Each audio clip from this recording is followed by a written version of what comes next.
Hola a todos, bienvenidos a un nuevo episodio del stream y el podcast de seguridad de Azure. Estamos de vuelta de verano. Javier, Marcelo, ¿qué ¿Qué tal? tal? ¿Qué tal? Nos Recargado. veo morenos, ¿eh? ¿Qué pasa? Bueno, Ya se está yendo. debe ser algo, un filtro que nos han puesto, pero un poquillo sí, diría. Un pelín se nota. Sí, sí. Pues nada, supongo que vendremos con un montón de novedades, ¿no? Porque hemos Sí, estado, que recuerde, creo que fue en junio la última vez que lo hicimos, he estado 2 meses fuera. sí. Y mientras hemos estado de vacaciones, pues esto no para, aquí siguen saliendo cosas. Correcto. Paramos nosotros, pero esto sí, La efectivamente, música hay de sigue. todo, de todo. Eso es. Muy bien, pues Marcelo, esta semana empiezas tú, ¿verdad? Me toca a mí. Sí, a ver, vamos a ver si se ve mi pantalla. Ya la vemos, sí. Sí, bueno, perfecto. Bueno, lo que vemos es mi tenant de el entorno que uso para las demos, ¿sí? Para pruebas, demos y demás. Entonces, antes de ir a lo que quiero mostrar como demo, voy a, como siempre, compartir novedades, lo más reciente que salió en General Availability y Public Preview en Entra. Una cosa que también quería agregar, y compartimos el link después, ¿no?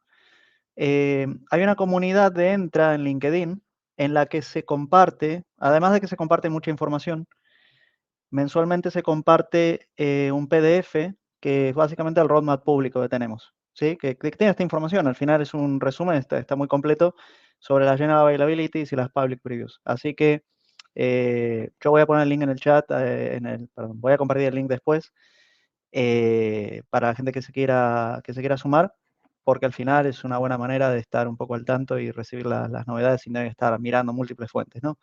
Entonces yo lo que voy a estar comentando primero, muy rápido, son algunas de las novedades principales, no todas como siempre, porque son muchas, ¿no? Pero algunas de las novedades más relevantes que las tengo al lado mío, estoy viendo ahora la lista, y luego si queremos profundizar bueno, sugiero hacer esto, ¿no? Registrarse y ver ahí en LinkedIn. Bien, la primera, hace tiempo habíamos hablado sobre Verify ID, la integración de Verify ID o el antiguo Verifiable Credentials, su integración con governance para hacer un poco más rico los flujos y las políticas a la hora de pedir un acceso, aprobar y demás. Entonces, bueno, hay la integración concreta de Verify ID con autenticación facial en Entra ya está en General Availability, ¿sí? Ese es, si vamos a este documento luego veremos que esa es la primera de las características, está en General Availability, lógicamente está en GA, así que de hace bastante tiempo está en Public Preview.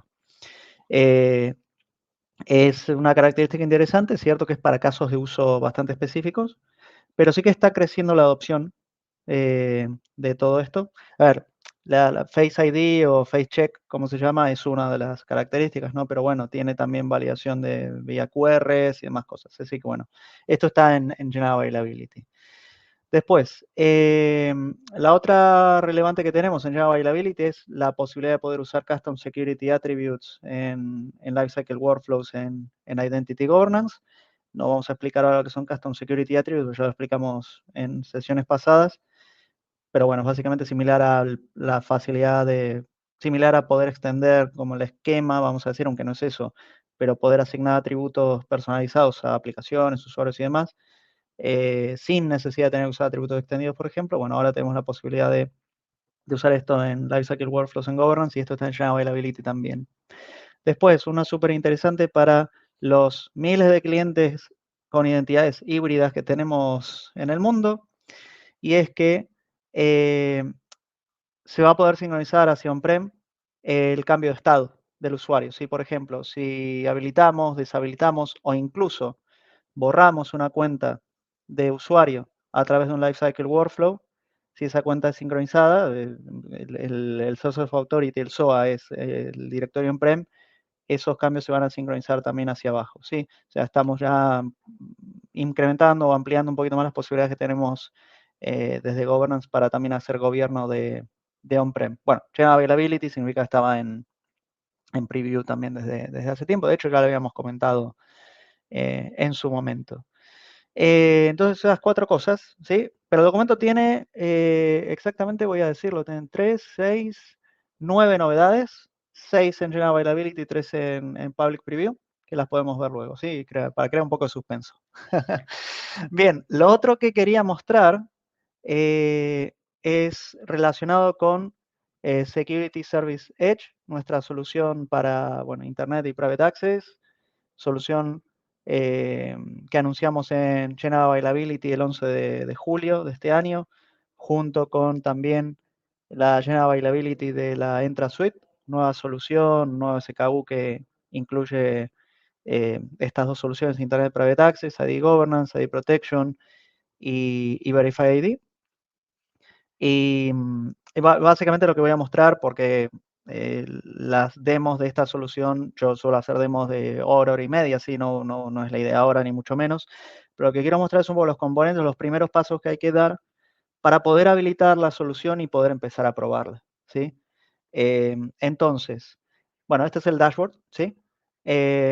Lo que tenemos es, primero, bueno, no necesariamente en este orden, pero tenemos conectores. Estos conectores van a aplicar en el caso de Private Access, o sea, quiero decir, para recursos que tengamos en la red interna, así como también para cualquier recurso que tenga un endpoint privado en Azure, por ejemplo, ¿sí?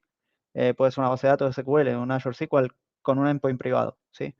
Entonces, este conector, que para el que esté familiarizado con el antiguo vigente, pero antiguo Application Proxy, es el mismo conector, pero actualizado, ¿sí? Con todo lo necesario para que ahora se pueda usar ese conector para Private Access.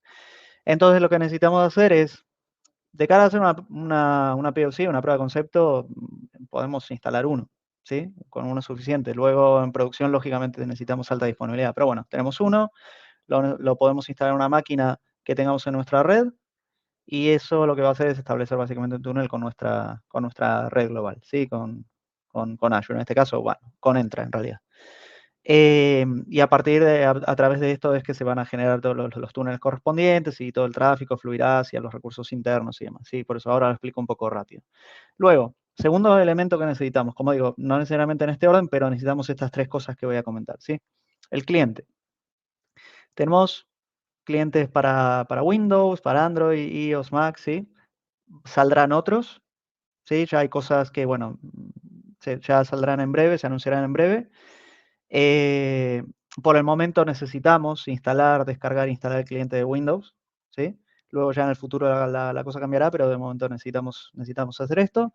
Y el cliente, si lo vemos yo tengo una máquina virtual en este caso, el cliente es esto que vemos, esta ventana es el cliente, es la configuración del cliente, y lo que vemos es que tiene ciertos parámetros de configuración, información y demás, como por ejemplo, esto es lo que recibo en el perfil de Private Access, y esto es a lo que yo tendría acceso en teoría, bueno, en teoría no, esto es a lo que yo tendría acceso como recursos privados, ¿sí?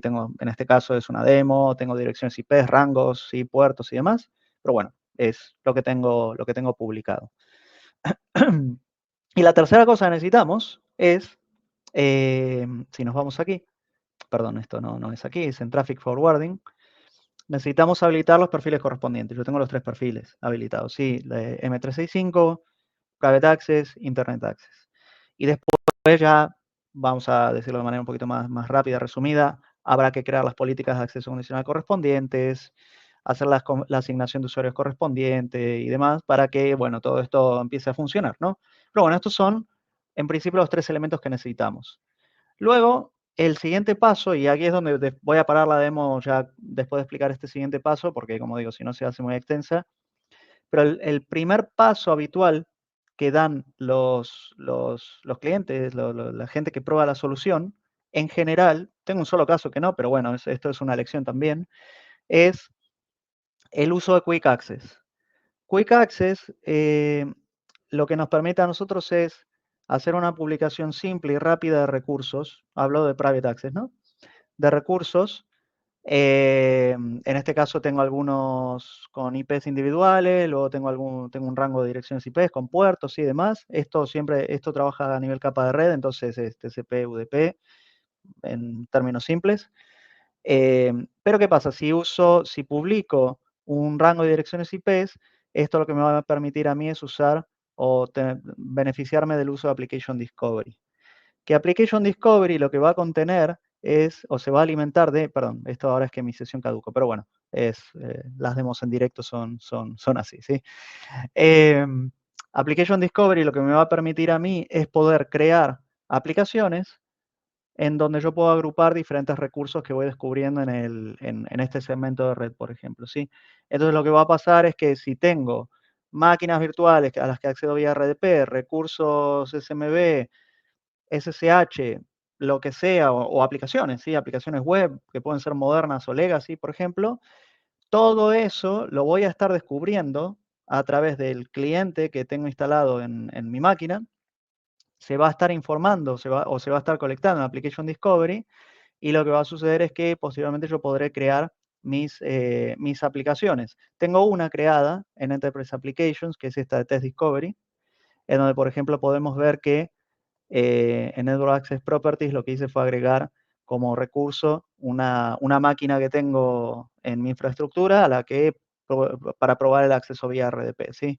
Entonces, esta máquina no tiene ninguna IP pública, es una máquina que está en Azure, sí, es una máquina virtual de Azure, pero no tiene IP pública y es parte de mi entorno demo y la tengo configurada de esta manera, de hecho, para mostrar que realmente es un recurso interno, privado, ¿sí? Entonces, esto lo puedo mostrar muy rápido aquí. Estas son mis dos máquinas. Esta es la del conector, la primera, con su IP pública, porque el conector sí necesita tener una IP pública, pero este web server que tenemos aquí solo tiene una IP interna, no tiene IP pública, ¿sí? Entonces, esto es para mostrar que a través de esa publicación que tengo, y nuevamente, si vamos al cliente, aquí veremos que tengo la IP de la máquina con su 3389 para darme acceso a RDP, lo tengo publicado de esa manera, pero como digo, como estoy abriendo el rango también, podría tener acceso a través de esa entrada que tengo creada para publicar un rango de direcciones IP directamente, ¿sí? Y una serie de puertos del 1 al 4000 a modo de ejemplo.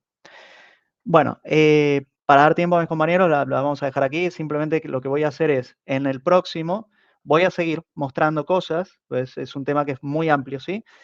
Y a lo que aspiro es a mostrar más características de la solución, tanto de Private Access, que es el foco ahora, lo que quería mostrar, también como Internet Access, pero también para mostrar que esto en realidad no es un silo, no es una solución aislada, lo que voy a hacer es mostrar también toda la integración que hay con Conditional Access, ID Protection y sobre todo con Identity Governance, para mostrar que también a través de Identity Governance podemos aplicar gobierno y controlar el ciclo de vida de los accesos y las entidades y demás. ¿Sí? Así que bueno, vamos a dejarlo aquí. Doy paso a David, ¿no? Te toca, ¿no? Ahora. Ahora voy yo. Ahora voy Perfecto. yo. Entonces, eso es todo. Luego compartiré, como dije, como siempre, la documentación correspondiente. Así que bueno, David, adelante. Te toca. Gracias, Marcelo. De nada. Pues os muestro mi pantalla. Bueno, como sabéis, yo os voy a hacer el update de Defender for Cloud. Han salido bastantes cosas. Como sabéis, lo tenéis todo en la release notes de Defender for Cloud. Básicamente estamos hablando de julio, agosto y un poco de septiembre. Lo que voy a destacar son 4 cositas, ¿vale? Por resumir un poquito también y no alargarnos mucho. Lo primero, que os enseño aquí, es una feature muy esperada, que es la parte David, de... ¿puedes hacer un poquito de zoom en tu pantalla? Sí, Tanto en la documentación como aquí, que así es que se ve sí, muy pequeño. por supuesto. A ver qué tal ahora. Así mejor. ¿Un poco mejor? Vale. Sí. Pues la primera feature que quería comentaros es la parte de File Integrity Monitoring. ¿Cuál es el cambio? ¿Y qué es lo que hemos hecho aquí? Bueno, esto ya era una feature que soportábamos con el plan de Defender for Server P2 y que necesitaba desplegar el agente de Azure Monitor Agent o el Azure de Microsoft, o el agente, perdón, de Microsoft Monitor Agent. Sabéis que teníamos 2 agentes, uno ya prácticamente ha dejado de existir, ha pasado a ser End of Support, que es el MMA. De tal forma que ahora solamente soportamos un agente, que es el Azure Monitor Agent, que también lo utilizamos para Sentinel, recoger eventos de seguridad. Bueno, pues este agente también se utilizaba en Defender for Server para hacer la parte de File Integrity Monitoring. ¿Qué es esto de File Integrity? Bueno, destacar si, por ejemplo, algún fichero, algún registro ha cambiado de valor, ¿no? Y eso puede ser realmente por un malware que intenta agarrarse al registro para tener persistencia. Entonces, es un tema que es bastante importante monitorizar, sobre todo por entornos de PCI, de auditorías. aplicaciones que son muy sensitivas por cumplimiento necesitan tener una solución de monitorización de ficheros. Se conoce como FIM.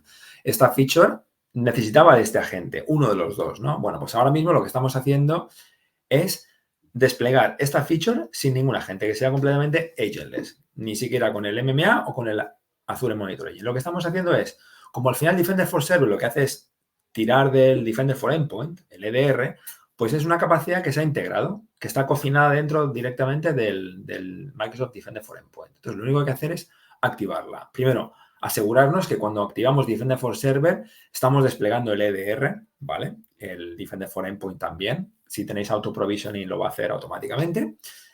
Y bueno, pues si queremos tener la feature de FIM, simplemente irnos a la parte de settings, irnos al plan de Defender for Server y activar el File Integrity Monitoring. Simplemente le damos a Enable y luego aquí por defecto nos va a decir qué registros vamos a monitorizar tanto para Windows como para Linux, ¿vale? Podemos registrar o monitorizar el registro de ficheros también para Linux y claves de registro también para Windows, ¿no?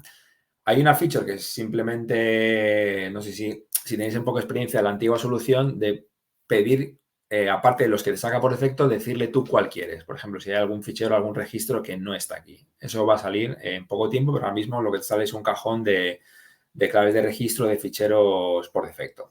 Y lo último que hay que hacer es seleccionar el workspace donde queréis dejar almacenados los cambios, ¿vale? Para monitorizarlo. Entonces, como antes, ¿no? Necesitas tener un workspace que puede ser el workspace, por ejemplo, de Sentinel o puede ser uno distinto, ¿vale? Pues esta solución ya está habilitada, ¿vale? Como sabéis, no necesita más de agentes adicionales. Segunda feature que quería comentaros. Nos vamos a la parte de contenedores. Protección de contenedores con el Defender for Containers. Una feature también muy pedida es la detección de drift, ¿vale? Estoy desplegando un contenedor, alguien quiere arrancar un nuevo proceso, instalar una nueva aplicación, lo que fuera. ¿Qué puede pasar? Pues una persona, un developer, se loguea contra el contenedor e instala una aplicación.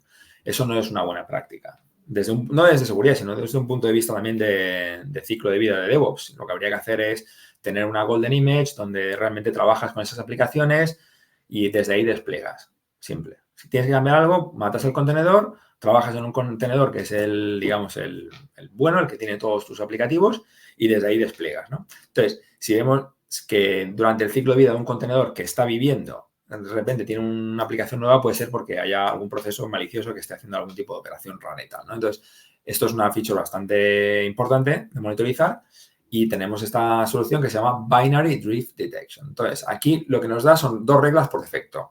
Una, alertar si se ha creado algo en el namespace de kubesystem, que es un namespace que siempre existe en cualquier clúster de Kubernetes, donde realmente se están ejecutando procesos por defecto, ¿no? de housekeeping y demás. Si hay algo que se crea en este namespace es bastante raro. Entonces, ahí eso nos alertaría. Y luego también nos da una regla por defecto que la podemos monitorizar. Tú aquí defines si quieres que te alerte o realmente quieres un nivel de auditoría solamente, ¿vale? Y las alertas son realmente alertas de seguridad de Defender for Cloud. Las vais a ver en el panel de alertas, que si la integráis con Defender XDR las vais a ver en el XDR, si las integráis con Sentinel las vais a ver en Sentinel, como siempre con Defender for Cloud, ¿no? Y luego aquí, pues lo que podemos hacer es pues, crear nuestras reglas de Binary Drift. Le damos un nombre, descripción, qué es lo que queréis, si queréis que genere una alerta o que no genere una alerta realmente, que se ignore, pero que la veáis aquí simplemente. Y luego lo que haces es el scoping. ¿Dónde quieres que se aplique todo esto? Bueno, ¿en qué nube? Azure, Amazon, Google.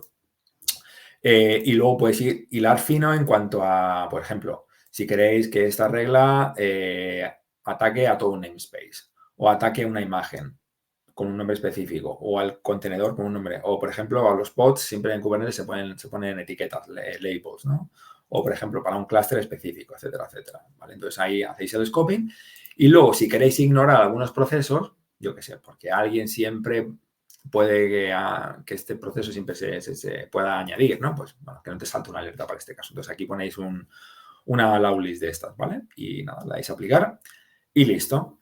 Entonces, esto ya sabéis, es una feature, está en Play Preview y es dentro del plan D, obviamente, de Defender for Containers. Siguiente cosa que os quería contar.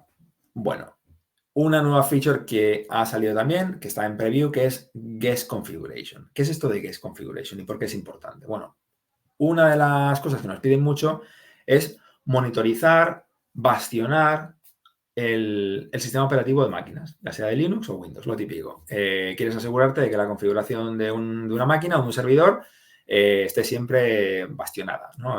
Pues, cualquier proceso tiene que tener una serie de settings por defecto y no quieres que tenga nada más, ¿no? Entonces, esto se conoce como el tema de, en inglés es hardening, y muchos clientes lo que hacen es seguir las reglas de CIS. En español muchas veces lo conocemos como el bastionado. Y lo que hacíamos antes, perdón, es de nuevo apoyarnos en el agente de MMA, ¿vale? Para hacer este bastionado del sistema operativo. Como sabéis, como estamos haciendo todo agentless, pues ahora lo que hacemos es apoyarnos en una extensión propia del Defender for Endpoint. Lo mismo, si desplegamos Defender for Server, que está enganchando el Defender for Endpoint, bueno, pues en esa máquina lo que vamos a hacer es activar una extensión más. Y esa extensión es el Guest Configuration. Y lo que te da, pues es una serie de recomendaciones, que lo vais a ver como en Defender for Cloud.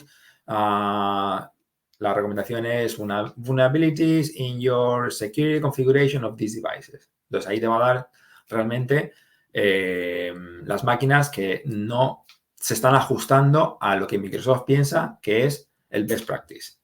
Y nuestro best practice está basado en reglas de CIS, de hecho. Entonces, muchos clientes que quieren crear sus reglas propias de bastionado con el CIS, pues mira, utiliza esta feature que ya viene de cajón con todas esas reglas del CIS, ¿vale? Ya os digo, una feature de Defender for Server. Y lo último que quería comentar, esto dentro de la parte también de contenedores, perdón si he saltado un poco y he vuelto a la parte de contenedores, es también lo que nos piden muchos clientes, es la gestión de vulnerabilidades de contenedores que no están almacenados en registros de contenedores de clouds. Por ejemplo, en Azure existe el Azure Container Registry. En Amazon, el Elastic Container Registry. En Google, similar, ¿no? Entonces, hasta ahora estábamos trabajando con los propios de los proveedores de cloud. Muchos clientes, obviamente, utilizan soluciones externas, JFrog, Docker Hub, alguna otra más.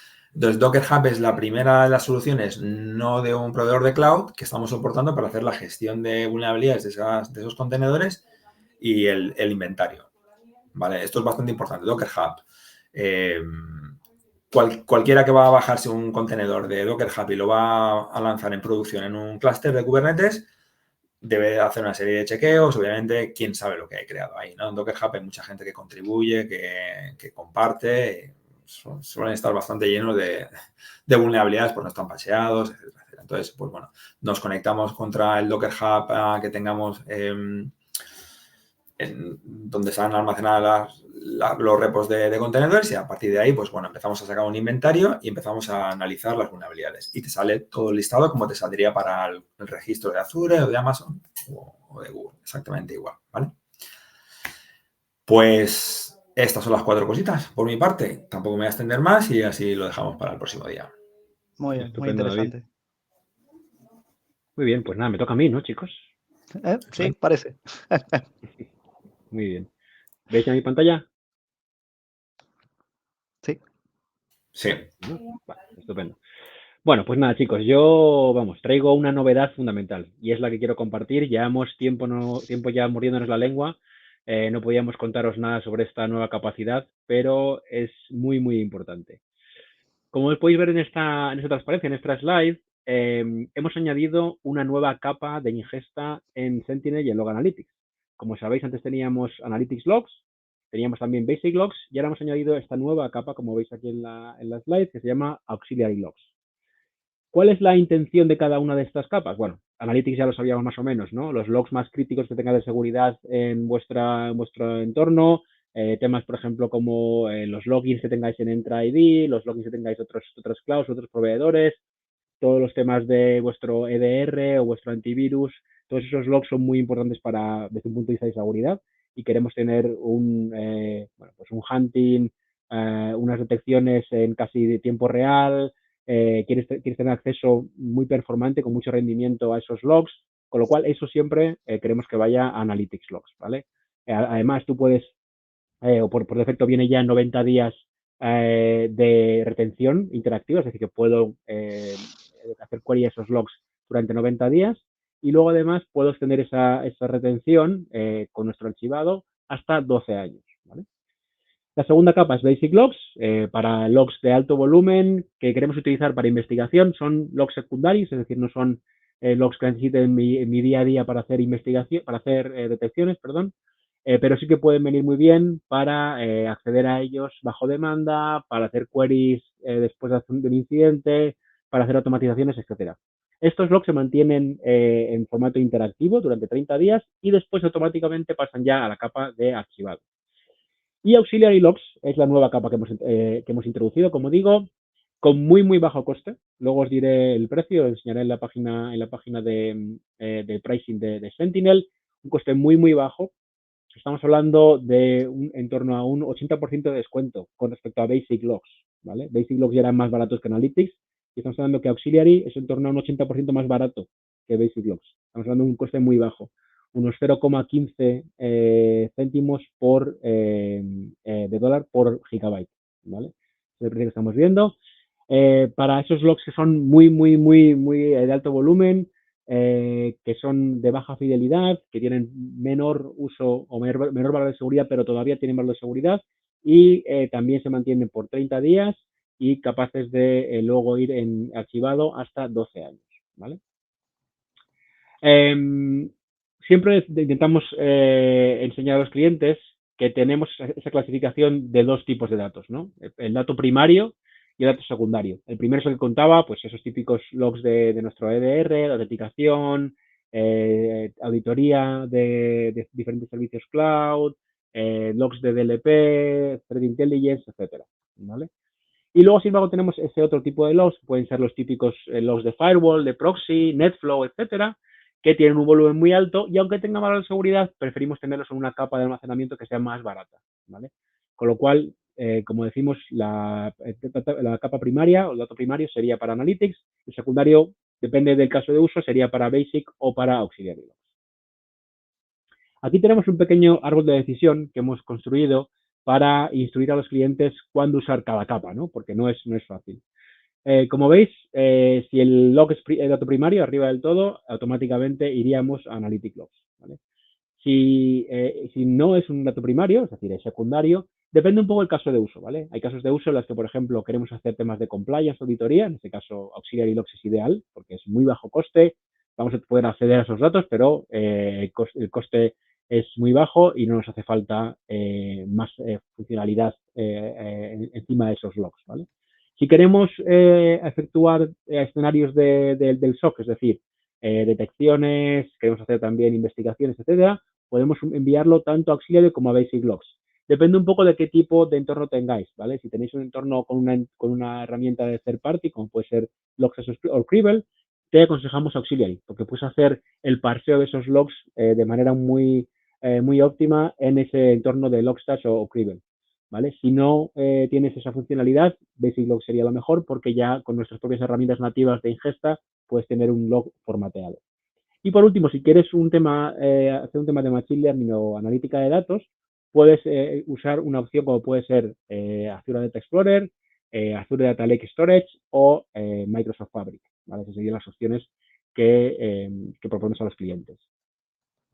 Bueno, aquí un poquito más tenéis de la descripción de Auxiliary Logs. Como digo, logs de bajo valor, muy, muy, muy de alto volumen.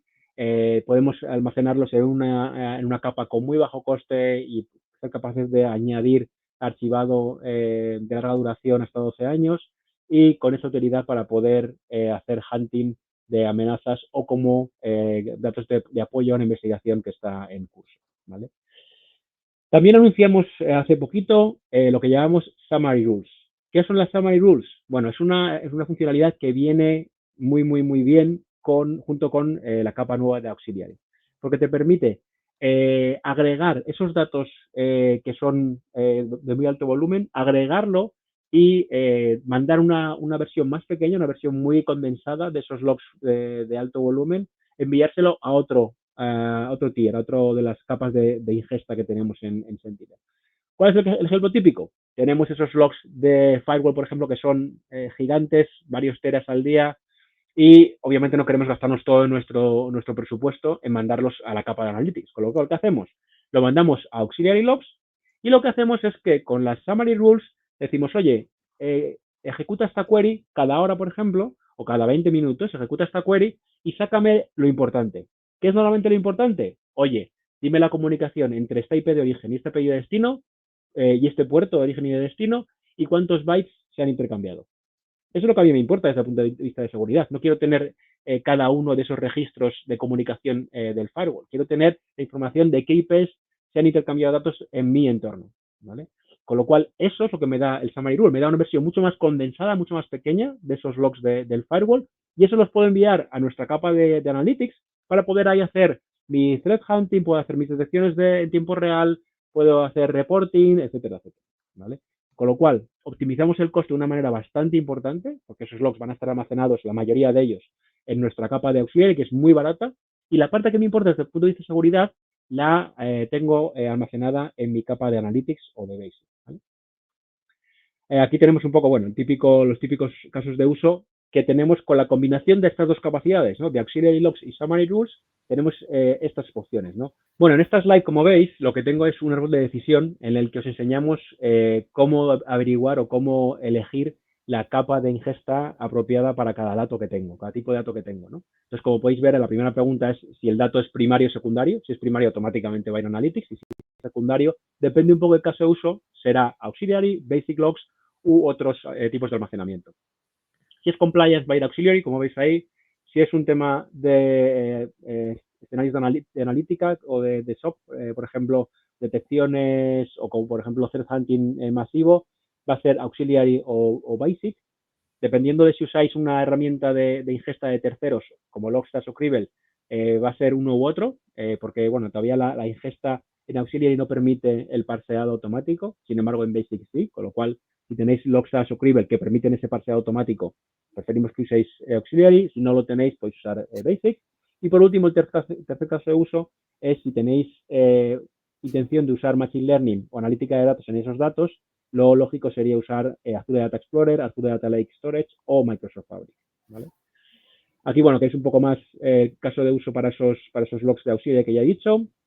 Y luego otra capacidad que anunciamos también hace bien poquito, que quiero extenderme un poco en ella, es Summary Rules. Summary Rules me permite agregar esos datos que son de muy alto volumen, que son masivos, en una versión más condensada para poder sacarle todo el provecho de seguridad que puede tener.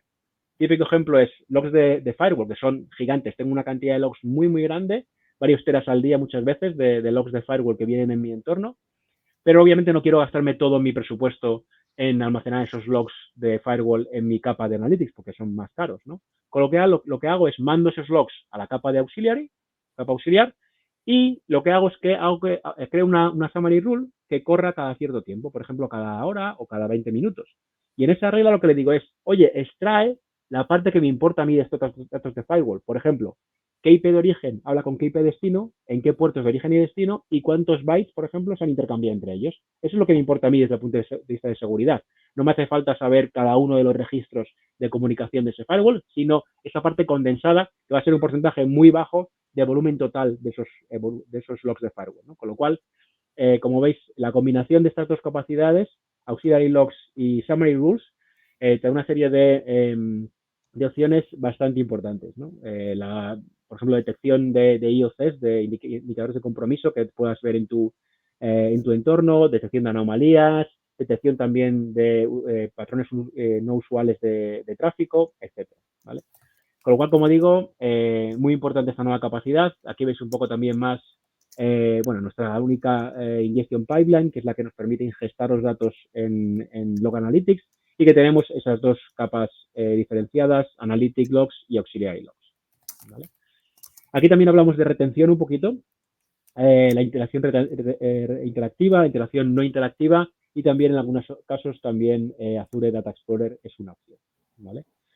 También os quiero enseñar, voy a un momento parar compartir la cámara, pero os quiero enseñar otra cosilla, y es esa página que os decía antes, donde se enseña el pricing de las nuevas capacidades que comento, ¿no? Como veis, aquí tenemos la parte de Sentinel Pricing, con el Pay As You Go de siempre, con nuestros Commitment Tiers, que es, como veis, tenemos una serie de Commitment Tiers desde 100 gigas hasta 50 teras también, que va bajando el precio según avanzamos, y tenemos un ahorro todavía mayor, como veis aquí 52% el máximo. Y como veis, aquí tenemos la capa Basic, $1 por giga, y la capa Auxiliary, como veis, 0,15, ¿vale? Un descuento bastante importante con respecto a Basic y por supuesto, un descuento tremendo con respecto a la capa de Commitment Tiers y de Pay As You Go, ¿vale? Con lo cual, bueno, ahí tenéis todo. Aquí también se habla de la parte de retención, etcétera, etcétera, ¿vale? Por mi parte, nada más. Espero que este anuncio bastante novedoso del todo el tema de las nuevas capacidades de ingesta de datos en Sentinel sea de mucha ayuda a nuestros clientes. Total, seguro, Javier. Súper. Bueno, pues yo creo que por este mes lo vamos a dejar aquí porque si no nos extendemos mucho y así lo dejamos más cortito y más sintetizado. Muy bien, señores. Un placer. Nos vemos en la próxima. Gracias a todos por escucharnos y vernos desde el otro lado. Gracias. Gracias. Hasta luego. Gracias por escuchar el podcast de seguridad de Azure. Podéis encontrar más información y las notas del episodio en nuestra web en azsecuritypodcast.net/es. Si tenéis alguna pregunta, nos podéis encontrar en Twitter en Podcast Azurees. La música de fondo es de techmister.org y licenciada con Creative Commons License.